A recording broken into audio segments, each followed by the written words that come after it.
I told you that on my first day as president, I shall declare a national economic emergency and launch the largest economic recovery program in our history.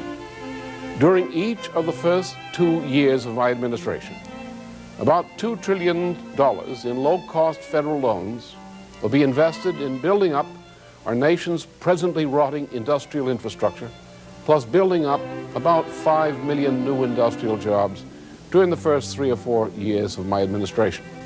This project spin-offs in the form of new products and new technologies into our civilian economy means that by the year 2027 AD, the average person in the United States will have a real income at least 10 times that of today.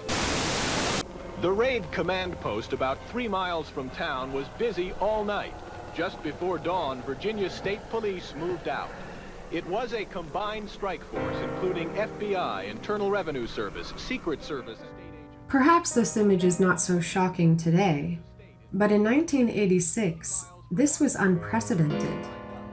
To paraphrase former Attorney General Ramsey Clark, this attack against Lyndon LaRouche involved the broadest range of deliberate and systematic misconduct and abuse of power by federal agencies to destroy a political movement and leader of any federal prosecution in his time or to his knowledge.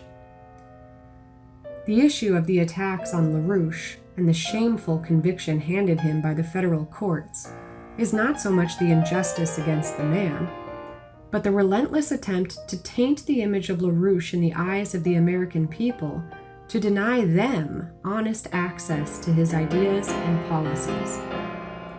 That injustice against LaRouche and against the American people was allowed to stand, and LaRouche's ideas were largely abandoned out of fear.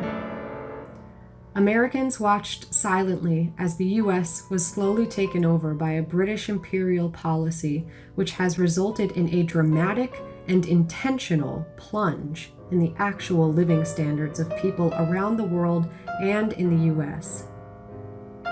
How different would the world look today if LaRouche had had a fair trial? How different would the world look if LaRouche's vision had been made a reality? For decades, Lyndon LaRouche fought for global economic development, informed by cutting-edge scientific breakthroughs and aided by long-term national credit, where the economic future of each sovereign nation was restored to their own hands, reclaimed from the grip of a global financial empire fueled by the intent to induce massive depopulation.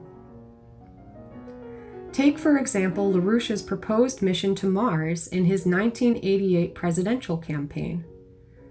Scientists making the necessary discoveries required of a Mars colonization program would also be contributing new technologies to other sectors of the economy, including health and agriculture even, thereby stimulating growth as a whole, as was also evidenced by Kennedy's Apollo program.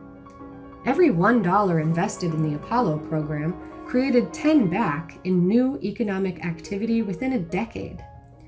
These ambitious economic programs and their defining characteristic of accelerated development and technological growth represent LaRouche's creative and optimistic view for humanity.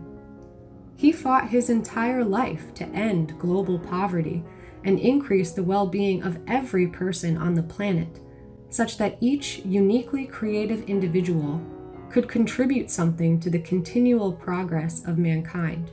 That must be the mission for each of us alive today, as it was for many other patriots of the world, no matter the consequence.